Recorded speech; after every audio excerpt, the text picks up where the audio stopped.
Ipswich 0, Arsenal 4. Welcome to Purely Arsenal Instant Reaction podcast. Lovely, comfortable win. Ipswich back in the Championship where they belong. Their fans belong. They're a special kind of stupid. We'll get into that in a second. The lineup. Let's talk a little bit about the lineup. Went pretty strong. I thought he might, because we've dropped some points recently in the Premier League, and when we've brought on our big hitters, they've actually not been able to make the difference. Recently, against Everton and whoever we drew to at home recently, Brentford. That's kind of what we did. We kind of rotated at the start and then tried to bring them on late on when we maybe needed a goal or something like that. He went much stronger here, and I think it paid off. To be honest, he still rotated Zinchenko in at left back. He tried Rice in the 6 with Marino at the 8, which I thought looked pretty good, but I'm not sure how much you can judge it in a game of this level. Trossard played up front and played very well up front, getting a brace up there.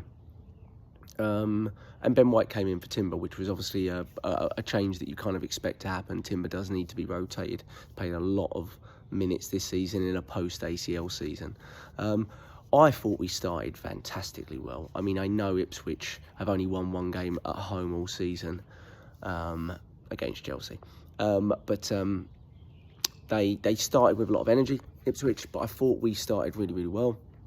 We were passing the ball around really, really well, and we looked like we always had an extra man somewhere, and everyone looked very, very sharp, like we've been told that we got to go and win this game and win this game early, and that's kind of what we did, really. We had a few chances before the goal, but the goal was a nice move. It was a lovely ball out to Saka. Saka crosses it in. I think it clips off Odegaard's foot before it gets to Trossard, and it looks like the chance has kind of gone away and Trossard's fallen, but he just manages to get his shot through the legs, much like his second goal that goes through someone's legs, and it's into the bottom corner on 1-0. And at that point, you really, even at 1-0, you felt that was really going to play into our hands. You know, when we get that early goal against even big teams, we look so strong, and Ipswich really didn't have a sniff at all, really. And then we went on and continued on from there, and it was a lovely move for the second goal as well. And I think Saka's at the heart of a lot of the first two goals. But it's a flick from Marino. Does he mean it? Does he not mean it? Maybe we'll never know. I don't think he necessarily knows Martinelli's coming in there, but it's a lovely quick passing move again. I think Odegaard's at the heart of a lot of the moves as well, really.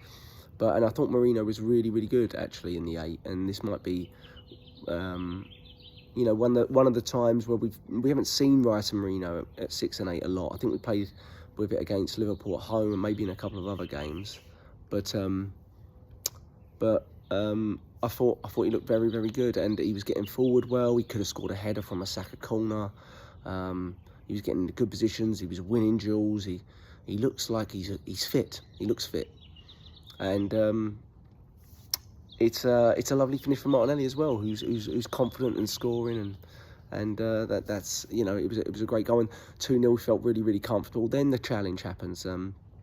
Davis, is it, the left back? I don't know why the commentary with Stephen Warnock, who's an absolute just a moron, felt that he was going to argue whether that was a red card. I mean, it's a dreadful challenge. It's a leg-breaking challenge. The ball's not even there to be won.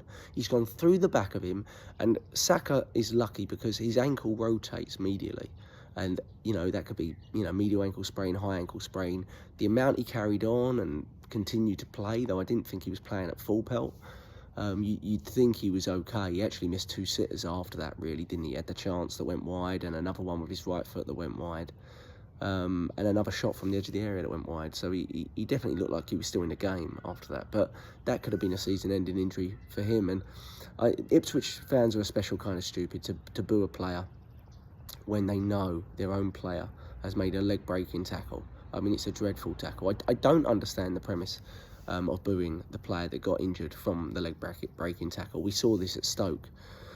And, that's a real silly way to react. And they had a chance to watch it at half-time, and they still booed him in the second half. So, yeah, that's special levels of intelligence, really, over there at Ipswich Town. Well done. So, but it looked like, another one of their players could go through him, to be honest. So I thought we were right to get him off quite early in the second half. Second half, we played at walking pace, let's be honest. I liked Kivior at the back. I thought he looked strong. Saliba obviously too. A couple of times Kivior got the run, but I thought he looked stronger than he has done, and that was encouraging.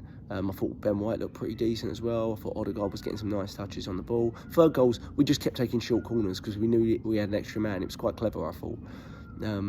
Kept taking short corners, and one came off, and Trossard in acres of space. Reminded me a bit of the Porto finish, really, at home last season, and goes through someone's legs, and that's 3-0.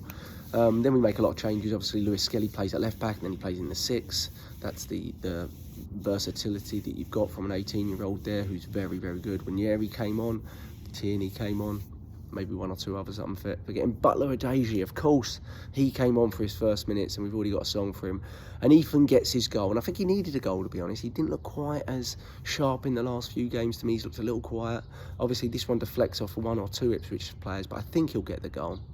And it's a lovely, comfortable 4-0 win, and the biggest concern is obviously Saka and his health, and hopefully he's okay. Saw him icing his Achilles, which is where he got stamped on, so hopefully that's a good sign, because if they were icing the other area, at the front of his ankle, or the medial part of his ankle, I'd be a little bit more concerned. But overall, comfortable win. I think it keeps us, irrespective of Forest's game at Tottenham tomorrow, keeps us maybe 7 points clear. I think if Forest win that, it will be 6, but we've got a far superior goal difference. So you probably have to, sort of in a way, consider it 7 points. And I think we have Crystal Palace in midweek, so hopefully we can go and win that. And then in terms of top 5, we're almost there. You know, second, you know, a little ways to go on that. But if we can beat Palace in midweek, we're almost there. And that's important with some really big, a really big semi-final coming up against PSG.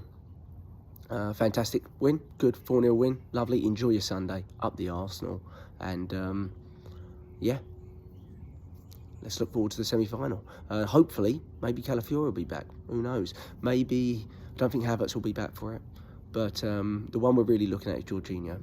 And I think when I watched it today, with Rice playing at the 6 for a lot of the game, and even Lewis Skelly being tried at the 6, you get the feeling that maybe Jorginho might be short for that first leg, which is very frustrating considering Partey got a city booking at Real Madrid. But it is what it is. Maybe we'll see what we try midweek, see if anyone comes back, and we'll go from there. Up the Arsenal. Like, subscribe, comment, appreciate it. Thanks for all the views on the last one.